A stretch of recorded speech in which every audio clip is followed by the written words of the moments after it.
karag-karag, welcome back to my vlog. Isang magandang gabi sa inyong lahat mula dito sa Lasak City. At eto na nga mga karag-karag, tahimik ang daloy ng trapiko ngayon sa chismisan sa mundo ng beauty pageant.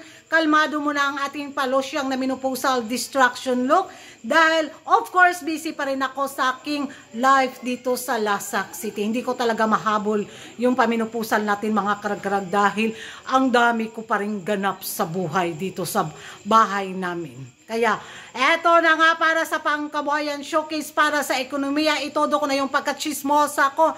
So, kanina mga karag-karag, namasyal ako.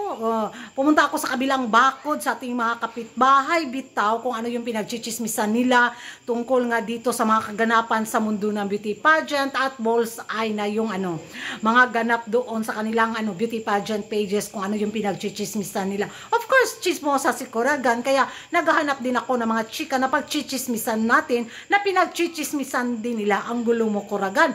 So eto na nga, hindi pa rin sila makamove on kay Uncle mga karag-karag. Lalo na nung sinamahan ni Uncle nga si CJ na bumisita sa kanyang pa-homecoming dito sa Pilipinas bilang Miss Grand International Philippines 2025. Ayan na, I love Philippines. That's why I wear this t-shirt. Yung naging eksena ni Uncle na kinundina ng ating mga kapitbahay ng mga taga Milky Way. Ay, giatay lang. Ay, yung giggle factor nila mga karag-karag nararamdaman ko dahil ito rin yung nararamdaman ko noon nung hate na hate tayo ni Uncle at love na love niya ang taga Milky Way. So ngayon nabaliktad ang ikot ng plato ni Uncle bitaw. Ngayon hate na naman niya ang taga Milky Way, ngayon love na naman niya ang Pins na kung saan sabi pa nila sa mga bitaw doon, mga minions na mga chismosa at mga chismosa sa mga taga Milky Way. Next target daw ni Uncle ang Malaysia after daw ng Pins. Dahil once bitaw si Uncle ng konting kibot, konting kuda dito sa Pins daw, tiyak putaktihin na naman daw siya ng mga balot na Pinoys. Grabe yung bansag nila sa atin, balot. So magiging reaction ko naman, wither raman ang panahon, oy, di ba? So, kung noon hate kami ni Uncle, ngayon love naman kami niya kasi inatsupera niyo nga si Uncle. So, of course, business-minded si Uncle at para makabawi siya sa pambuburaot niya sa Pins noon. So, ngayon na, I love Philippines. That's why I wear this t-shirt, yung naging eksena, di ba? So, yung nila is, wag na lang daw nilang pag-usapan si Uncle at ang Miss Grand International Pageant para daw, tuluyan na daw mamatay yung MGI ni Uncle sa bansa nila. Grabe jud ang kahiubos sa ilang kigol mga karag-karag. Parang Pins din noon sa kahiubos ni Uncle. Ay, kaigat ni Uncle. Alam talaga ni Uncle kung paano maglaro bitaw. So nilaro tayo noon ni Uncle. Ngayon sila naman yung nilaro ni Uncle. So para naman sa akin mga karag-karag hindi natin alam kung hanggang kailan ang mood ni Uncle bitaw. So hanggat masaya pa si Uncle sa Pins, go with the flow lang tayo mga Pinoy.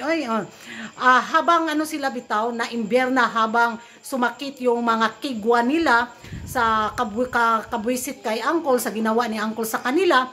So namnamin na lang natin yung kasiyahan na magaan yung ngayon, hemoglobin ni Uncle sa Pins. At magandang din to advantage sa atin sa parating na Miss Universe pageant, diba? Dahil alam na natin na si Boss ang hawak sa Asia sa mga pa-national director. So, magandang to, laban natin to din sa Miss Universe. So, may alas na rin tayo. So, habang na-imber na galore sila, tayo, kalma, beauty rest, relax to the max. So sabi nila, hindi ba daw nahalata ng Pins na user daw si Uncle? Uy, matagal na naming alam yan.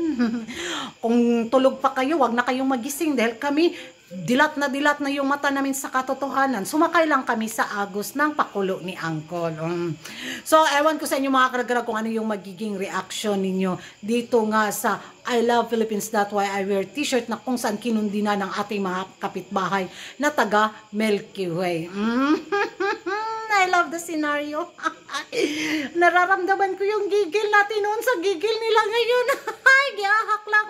Ewan ko sa inyo mga karagara, comment down below kung hindi ka pa nakapag-subscribe sa YouTube channel ko. Don't forget to like and subscribe ko karagan, hit the notification bell para updated kayo sa mga latest kaganapan sa mundo ng beauty pageant. And thank you for watching. See you in my next vlog. Bye-bye!